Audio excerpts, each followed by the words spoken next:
यति बेला हामी यो नैनीताल परिक्रमा गरिरहेका छौँ। यहाँ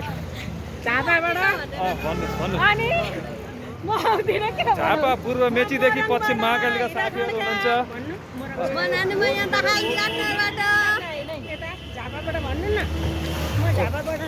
मैले भनिसकेँ त म झापाबाट भनेर। म पाल्पाबाट रामप्रसाद अर्याल। अरू साथीहरू पछाडि हुनुहुन्छ, आउने क्रममा हुनुहुन्छ। हामी अहिले नैनीतालको परिक्रमा गरिरहेका छौँ। यति बेला एकदम सुन्दर ठाउँ रहेछ यो। भारत सरकारले यो ठाउँलाई पर्यटकीय हबको रूपमा विकास गरेको रहेछ। धेरै पर्यटकहरूको आगमन भइरहेको छ र विशेष गरी आज हामीलाई एउटा अवसर परेको कारणले यहाँसम्म आइपुगेका छौँ र हामीसँग धेरै समय पनि छैन।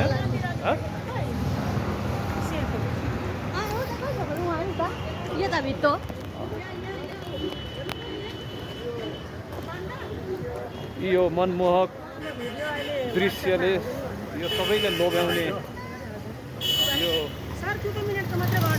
रहेछ।